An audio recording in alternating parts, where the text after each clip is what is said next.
Things first, welcome to our first ever tutorial. I'm Reyse and this is Dylan, and basically we want to make videos about how to make really cool stuff.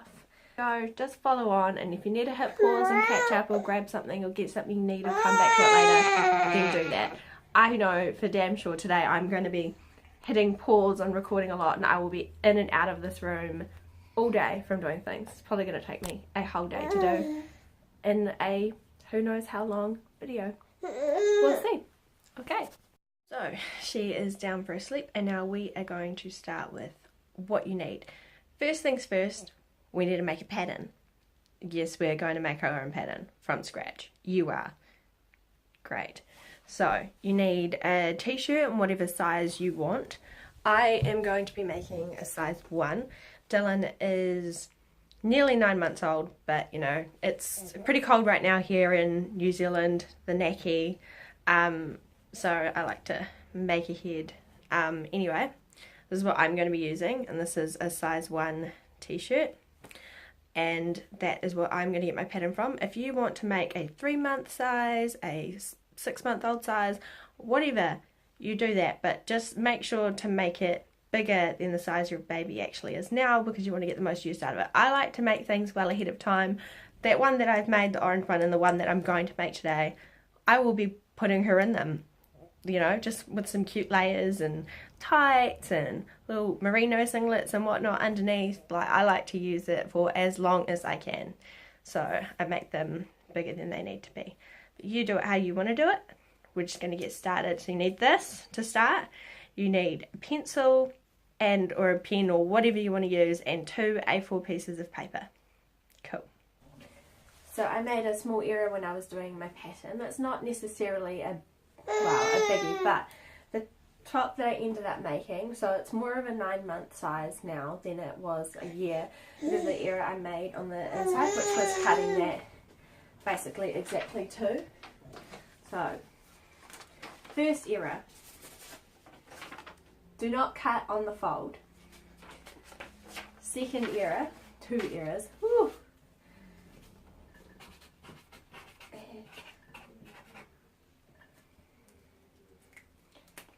Okay, so cut off the fold and add 2 centimeters to the side. So you can either just make your pattern piece to have the extra 2 centimeters already in it, or just cut the extra when you cut the fabric.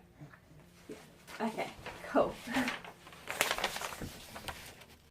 Okay, to get you started, you need 2 pieces of A4 paper, you need your t-shirt and a pencil.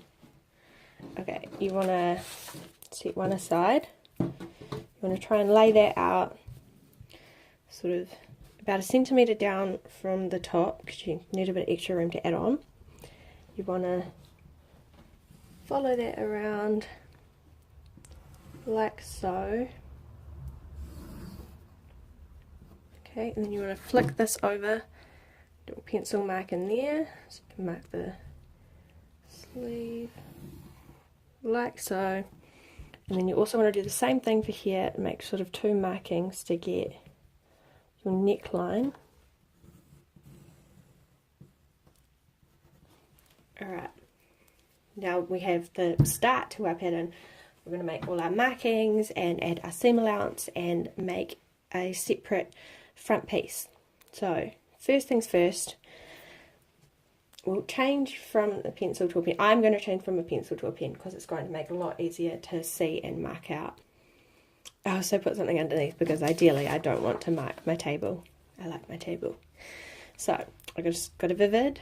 I am going to add on about 1 centimeter.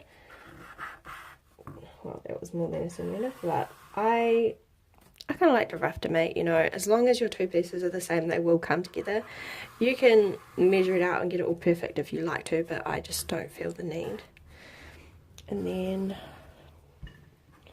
do that like so. Alright.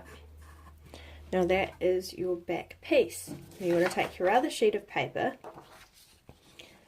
lay that on top of that one, and whether you take yours to the window to trace is completely up to you. I'm going to do it here. It will be easier if you take it to the window. I can see my line though. You can kind of make that out there, so I'll just go ahead and do this. And I'm this time following to make the front piece. I'm following that line. So, drawing in the seam allowance, which will be identical to the other piece. Okay, so now you've got that. You've got your two pieces. Now you start needed doing your marking and your labelling and all that before you cut out. So, obviously, front, back. I haven't apologised for the sniffing yet. I'm sorry, it's cold. I cannot help it. I'll try my best not to. Oh god, here we go. Okay. Front, back, and then you want to mark this like that, which is basically a symbol in sewing terminology that means to cut on the fold on fabric. And there we have our patterns. Now you want to cut out your patterns. Or know about scissors. Okay, I have a lot of scissors. It's important when you get started, usually 3, but anyway, at least 2 pairs of scissors. You need one for paper and one for fabric. Why? Because cutting paper with scissors will blunt them, okay, and it won't cut your fabric as nicely. For future to aim to do that. Anyway, now I'm going to go ahead and I'm going to cut. Great. So now these are cut out and we can move on to the next step. Okay, so let's sort fabric. Now I go to Spotlight. It's kind of like the only option you really have here, unless you are lucky enough to be able to order online, which one day I hope to be able to do, because then I could just tap into amazing. Anyway, this is the stuff that I've chosen to work with. I just think that is really cool. The little gold print and the cute little florals, and black for my lining. I got 1 meter of each, which will be plenty. I'm confident there will be fabric left over.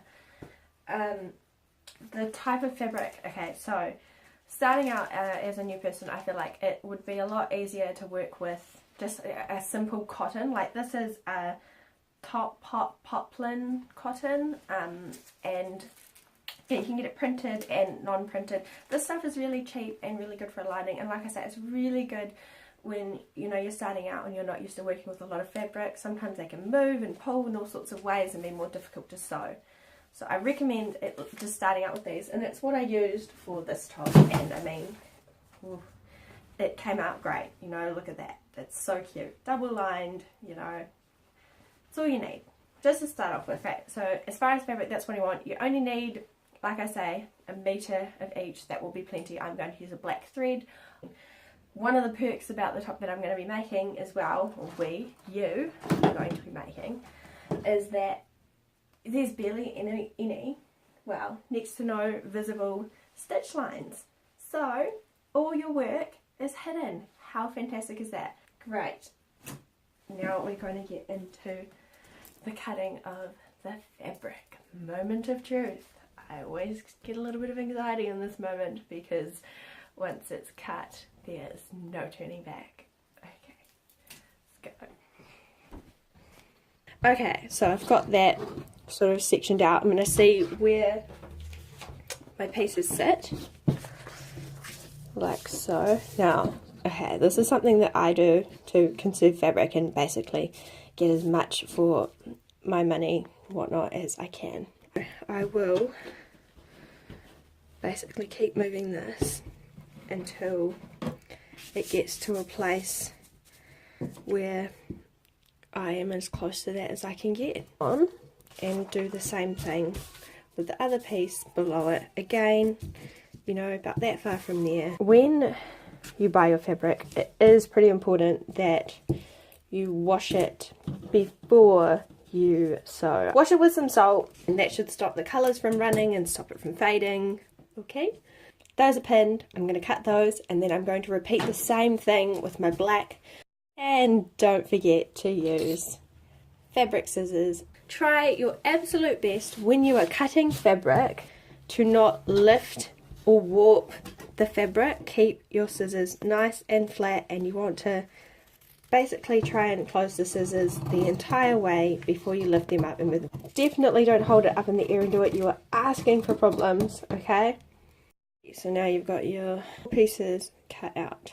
You want to mark them the age and a number so you can match up the two pieces, put them together and store them. I would put them in a clear file if you've got one, or inside a book. Okay, you want to line up your back pieces.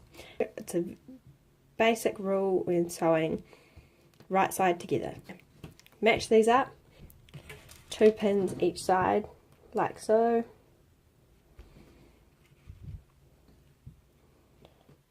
And then on the other side, and then go ahead and do the same thing with the black. Great, so I've got these pinned. Now I'm going to sew about 1 centimetre down on each shoulder. Read search 2.5, 2. Okay, and it is on 3, so it's on a straight stitch.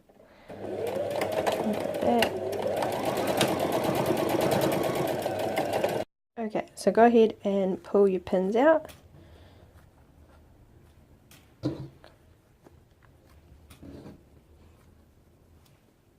Now, I just want you to know, I have an overlocker. It's not completely necessary, but for certain aspects of it, you know, it is really beneficial to have. So if you intend on sewing a lot more, I recommend getting one. There are other alternatives to using an overlocker if need be. You can use a zigzag stitch, or you can use pinking shears, which won't work for all fabrics.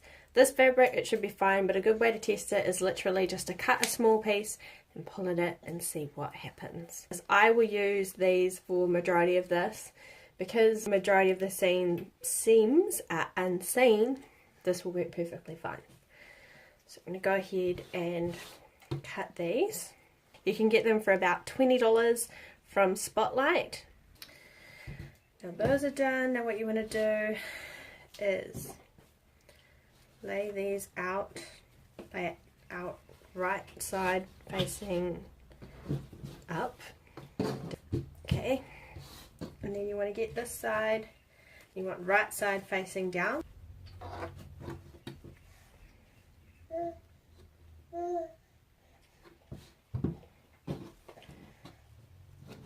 So those are all lined up. Now what you want to do is you want to pin along here, around here to here. Pin those two seams together. So, done those, I'm going to go ahead and pin this. Okay, so those are all pinned, and I'm going to obviously go there to there. I've stitched that, and see, you want to pull the pins out. Something to be aware of also, see how this curves around, obviously that's the neck bit.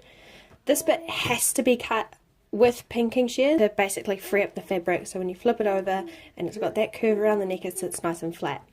If you haven't got pinking shears, you're going to have to do the painstaking job of literally putting little slits all around there. Anything that curves like that, you know, you need to put those little snips in. Okay, great, so I have pinking sheared that. Now I'm going to pin from here to here, and the same on the other side. Great, so that's all pinned, and sew that, these two pinned sections. Okay, now basically you're going to remove the pins and, yep, you guessed it, do the pinking shears again.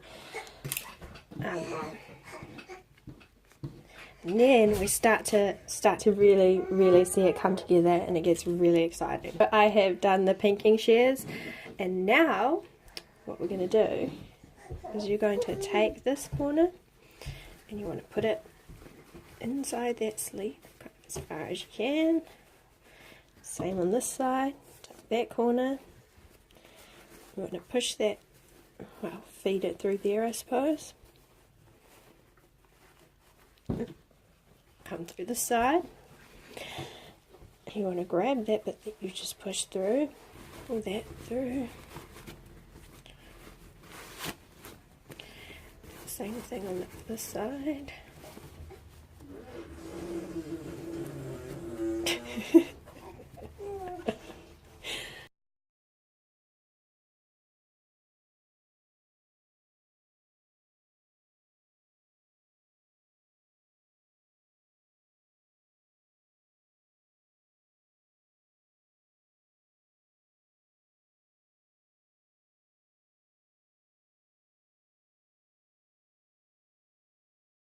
What I'm doing now is I am pushing out that little top corner.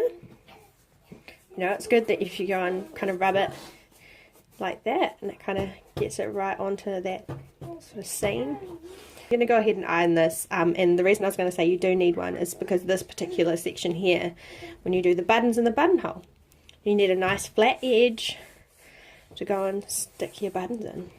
So we're going to go ahead and do that, and then I'll be back. Okay, so that's all ironed.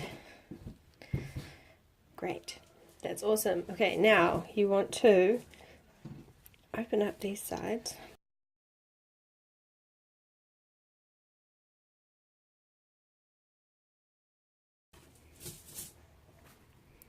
Gonna go ahead and try and pin that together. You kind of want to get these two seams as nicely lined up as you can. Okay, and you want to go and pin those up there, and that's focusing, and then up this other side.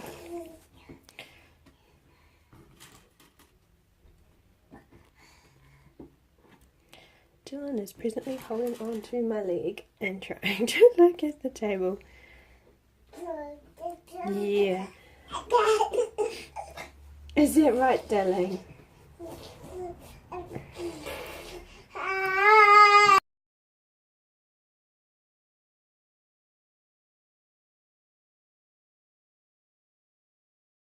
Basically, you're going to go and sew that together.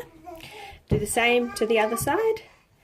And then we'll show you where we're at. So, we're going to unpin that. Stitched along there. And then I'm going to get the pinking shears and cut that edge, and then do the same with the other side. And then turn it through.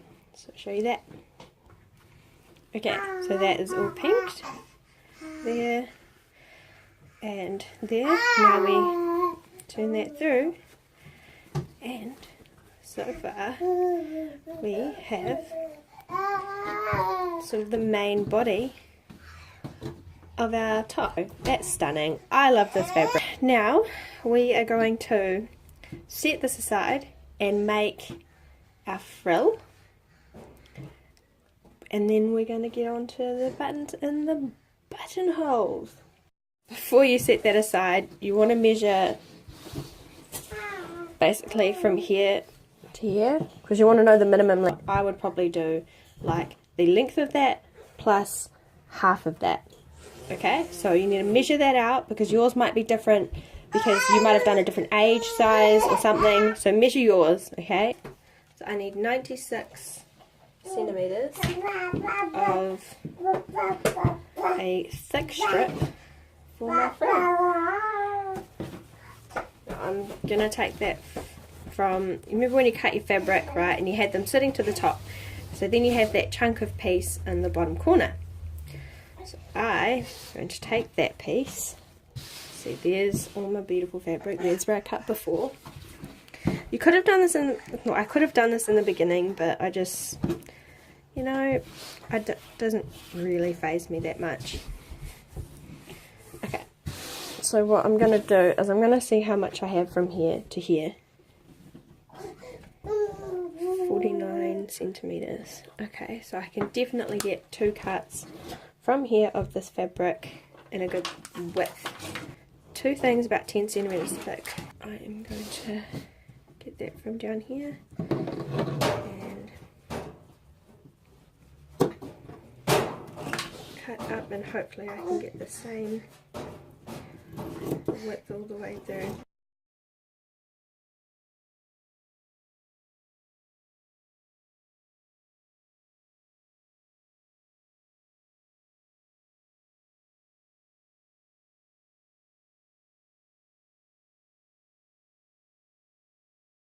Okay, so that's what I need from that. Take this, put it aside again, black. So I ended up taking the offcuts from elsewhere, but this is what I've got. 2 pieces like that, 2 like that, and 2 like that. Now I'm going to go and join these pieces and then join them all together. So I've got one long strip and join these two together, so I have one long strip. So now I've got those all joined, I'm going to go in pinking shear the edges, like all the seams, sorry. Okay, I'm going to do that. Okay, so now you want to get your two pieces, line them up, again right sides together, so make sure you can see your seams and that the side that you want is facing upward. Lay them together.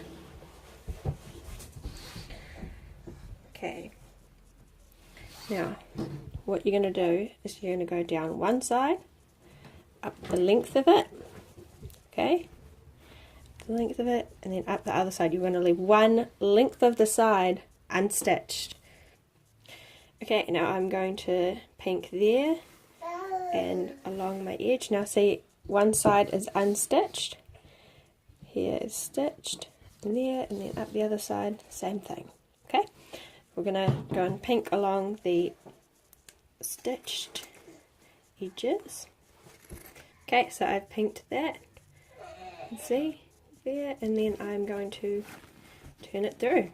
Iron it, you know, test on a small piece of fabric the temperature to make sure it doesn't burn the fabric. Okay, now that this is all stitched, ironed, sorry, you're going to go and stitch 2 lines along this edge, and you want to leave the threads attached, and you want them to be nice and long, like at least like 10-15 centimeters long off this edge. And to make sure that it's like that to start with, let me show you.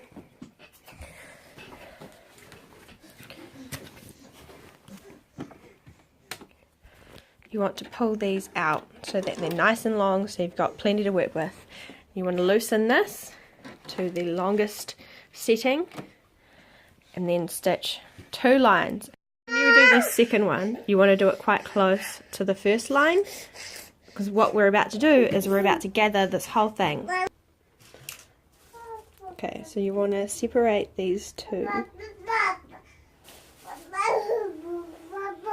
Yeah.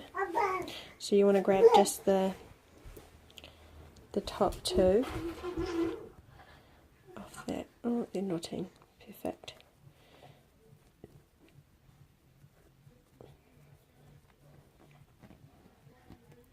Okay, so now I've got my top 2. Now what you want to do, just leave these ones.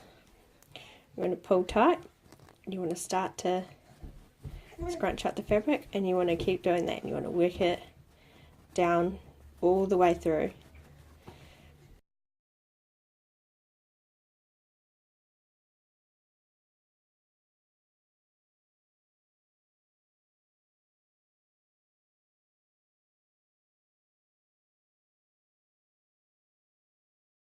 You should end up with something like this, nice and gathered all the way around.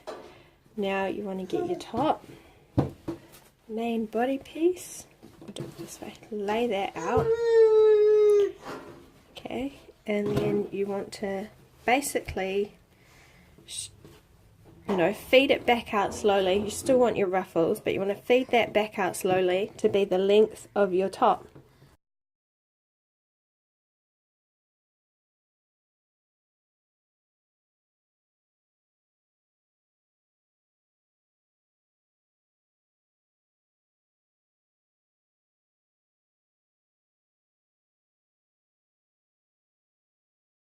I am going to use my overlocker, but there is, you know, alternative methods to trying to do the next part without it. Your options are, you could either iron this over so you've got a nice tucked in little bit there, okay, and then you want to put this inside that, like so, and then stitch across the top. The other option is, when you do that, you know, if you have pinking shears, use the pinking shears, but sometimes when you wash it and they're exposed, again, you know, it doesn't always come out as good. Or you could basically stitch it on and do a zigzag stitch and then cut the excess off next to the zigzag stitch, which is there to basically reinforce it. Or if you have an overlocker like me, you'll stitch it on, and then you'll come along and you'll overlock that edge. So we have it all pinned and ready to go. It just has to be stitched, and then like I said, I'm going to do the overlock method. So when I did that as well, I tried to stay between my two lines as best I could, because when you come to the stage of pulling out all this gathering stuff, it can become kind of quite difficult and frustrating. But yeah, if you stick between that, it should kind of help the situation and also look a lot tidier. So I'm going to go ahead and pull all my pins out, and then I'm just going to show you some of basically pulling it out. So basically what you want to do is get your two long pieces. Probably be better to get the ones that are really long from what you pull, because then technically there's less to pull out that way because it's already majority out. And you want to basically do the reverse. Work it down off the thread as opposed to on. Do that all the way until it comes out, and then pull out the back two.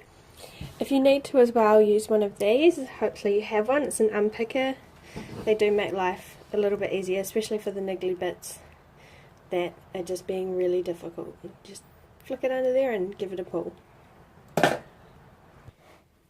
Great, so here we go. That is all done, and all the extra thread is pulled out. So I am going to go ahead now and overlock that. Done, all overlocked. And now the buttonhole fiasco. I will do 4 buttonholes, and I can see I've made a little mistake down here, and I've gone onto my black. So this will be my underside, and this will be the side I put the holes on, because then you will cover that.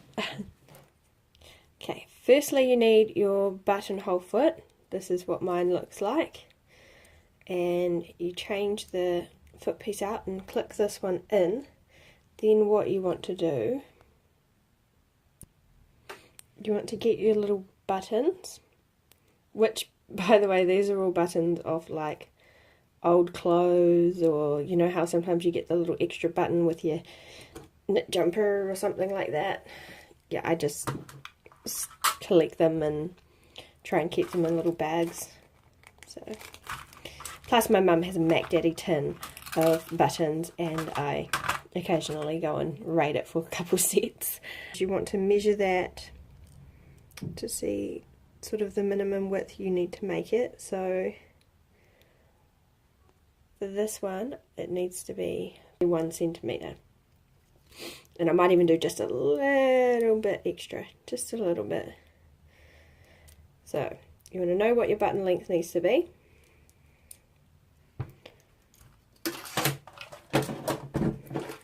I'm not going to worry too much about measuring out, you know, because what I would generally do, you know, and maybe you want to mark it out with pins, is you would go and mark out where you want your buttons to go and get the distance and measure it and everything and try and get them much the same.